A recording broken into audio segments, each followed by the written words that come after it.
वो इकलौते संगीतकार जिसने 4 सुपरस्टार ब्लॉकबस्टर, 4 सुपरहिट फिल्मों में दिया ऑल टाइम सुपरहिट म्यूजिक, लेकिन नहीं मिल सका एक भी अवार्ड। ये कहानी है बॉलीवुड की उस संगीतकार जोड़ी की जिसने अपने गानों में मोहब्बत का खूबसूरत एहसास कराया।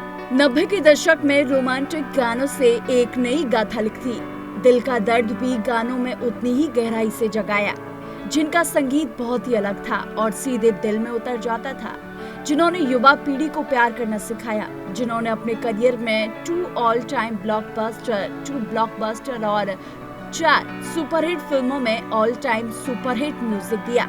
किस्मत का खेल तो देखिए, ये बॉलीवुड की सबसे मशहूर संगीतकार जोड़ी को एक भी अवार्ड नसीब नहीं हुआ। 12 बार नॉमिनेशन हुआ, लेकिन कोई भी अवार्ड उनकी झोली में नहीं आया। बॉलीवुड में 90 के दशक में जहां एक और संगीतकार की जोड़ी नदीम श्रवण ने रोमांटिक गानों का दौर शुरू किया, वहीं दूसरी ओर 2 सगे भाइयों की संगीतकार जोड़ी ने बहुत ही अलग तरह का दिल को सुकून देने वाले म्यूजिक से बॉलीवुड में अपना नाम कमाया। दोनों भाइयों ने शाहरुख खान के स्टारडम को सही मायने में अर्श तक पहुंचाया, जो यशराज फिल्म्स के सिंबल बन गए। इस संगीतकार जोड़ी का नाम है जतिन और ललित। जतिन और ललित मेवाती घराने से ताल्लुक रखते हैं। हिंदुस्तानी शास्त्रीय संगीत विरासत में उनको मिला। इनके पिता प्रताप नारायण कुशल संगीतकार ही थे। चाचा जसराज संगीत मार्तंड थे। इनकी बड़ी बहन सुलक्षणा पंडित 70 और 80 के दशक की जानी मानी एक्ट्रेस रही हैं। बहन विजेता पंडित भी एक्ट्रेस, प्लेबैक सिंगर रही हैं। दोनों को बचपन से ही संगीत का शौक था। बहुत ही कम लोग ये जानते हैं, जतिन की जोड़ी पहले अपने बड़े भाई महेंद्र के साथ बनी थी, लेकिन इन्हें कोई पहचान नहीं मिल सकी। फिर जतिन ने ललित के साथ जतिन ललित के नाम से जोड़ी बनाई और अपने सुरीले म्यूजिक से इतिहास रच दिया। जतिन और ललित की जोड़ी हिंदी सिनेमा की सबसे कामयाब जोड़ियों में से एक है। दोनों ने 1986 में अपना प्राइवेट एल्बम रिदमेटिक लव के नाम से लॉन्च किया था।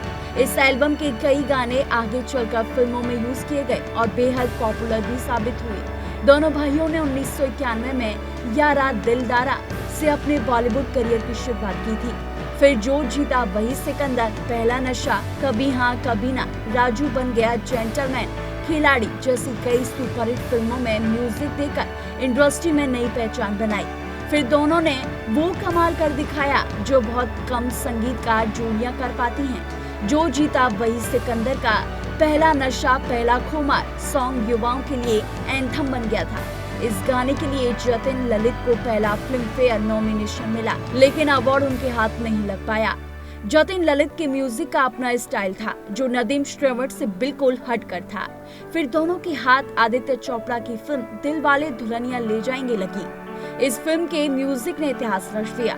फिर 1998 में करण जौहर की फिल्म कुछ कुछ होता है में ब्लॉकबस्टर म्यूजिक दिया। ये सिलसिला आगे भी मोहब्बतें, कभी खुशी कभी गम, हम तुम, चलते चलते, फना जैसी सुपरहिट मूवीज में जारी रहा। मजरूह, सुल्तानपुरी से लेकर जावेद अख्तर तक तमाम दिग्गज गीतकारों के साथ दोनों ने मिलकर काम किया।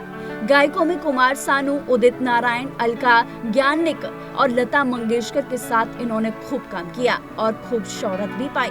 जतिन पंडित ने अपने एक इंटरव्यू में दिलवाले दुल्हनिया ले जाएंगे, कुछ कुछ होता है और मोहब्बतें में शानदार म्यूजिक देने की वजह का खुलासा किया था। उन्होंने बताया था, आदित्य चोपड़ा और करण जौहर कहानी और सिचुएशन बहुत अच्छे से नरेट करते थे। फिर उसी सिचुएशन के हिसाब से हम लोग म्यूजिक तैयार करते थे। अच्छी बात यह है कि हमने छोटी फिल्मों में भी उतना ही अच्छा म्यूजिक दिया है। यारा दिलदारा जैसी छोटी फिल्म का गाना बिन तेरे सनम मर मिटेंगे हम, आ मेरी जिंदगी भी आज कल्ट सॉन्ग है। हम दोनों भाई बहुत मेहनत करते थे। एक गाना 5-5 महीने में जाकर तैयार होता था। कोई अवार्ड ना मिलने पर उन्होंने दुख जाहिर किया और बताया, 12 बार से ज्यादा हम नॉमिनेट हुए। इस बार तो एक साथ 3 फिल्में हमारी नॉमिनेट हुई थी। इस बात की खुशी जरूर है कि म्यूजिक हमारा इतना बड़ा हिट हुआ और पुराना नहीं हुआ। 90 के म्यूजिक का अपना एक दौर था। अगर कोई अवार्ड मिल जाता तो और भी खुशी होती। 2006 में फना फिल्म के रिलीज होने के बाद ललित पंडित ने एक प्रेस कॉन्फ्रेंस बुलाई और सबके सामने ऐलान किया कि वो अपने भाई जतिन पंडित से अलग हो रहे हैं। बॉलीवुड इंडस्ट्री के लिए ये खबर बहुत बड़ा झटका थी। किसी को यकीन नहीं हो पा रहा था कि बॉलीवुड की सबसे कामयाब जोड़ियों में से एक जोड़ी अपने करियर के शिखर पर अलग हो रही है। दोनों ने अलग अलग फिल्मों में म्यूजिक देना शुरू किया। ललित पंडित का एक गाना मुन्नी बदनाम हुई बहुत फेमस हुआ, जो कि दबंग फिल्म में आया था। छोटे भाई ललित पंडित के साथ जोड़ी टूटने पर जतिन ने कहा था, मैं अब भी उनके साथ काम करने के लिए तैयार हूँ। मैं जोड़ी टूटने के लिए जिम्मेदार नहीं हूँ। ये दोनों तरफ से हुआ। मैंने उससे मनाने की कई बार कोशिश की, लेकिन हर बार इनकार ही मिला। इसलिए अब मैंने उनसे इस बारे में बातचीत करना ही छोड़ दिया है। हर किसी की प्राइवेसी का सम्मान करना चाहिए। इतनी बड़ी सक्सेस मिली, साथ में काम किया। अगर किसी के दिल में मुद्दे को हल करने की बात हो तो समाधान भी निकल सकता है, लेकिन अगर कोई इस बात पर बात ही नहीं करना चाहता तो फिर कुछ नहीं हो सकता। ललित पंडित ने अपने एक इंटरव्यू में जोड़ी टूटने की वजह कुछ और ही बताई थी। उन्होंने कहा था, बात नहीं बन पाई। मुझे नहीं लगा कि आगे उनके साथ काम कर पाऊंगा। मुझे एक बंदिश सी लग गई थी। इस वजह से हमने काम करना बंद कर दिया। जोड़ी टूटने में एक की गलती नहीं होती, ताली दोनों हाथ से बजती है। कुछ उनकी तरफ से मुझे प्रॉब्लम थी और उन्हें कुछ मेरी तरफ से प्रॉब्लम्स थी।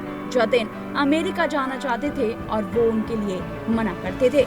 बता दें कि इस सुपरहिट जोड़ी ने कई सुपरहिट और ब्लॉकबस्टर और कल्ट सॉन्ग दिए थे, जो कि आज भी लोगों के दिलों में बसे हुए हैं। आपको इनका कौन सा गाना सबसे ज्यादा पसंद है, हमें कमेंट में जरूर बताइएगा। ऐसी तमाम बॉलीवुड से जुड़े दिलचस्प किस्सों के लिए देखते रहिए TNT एक्सप्लोर।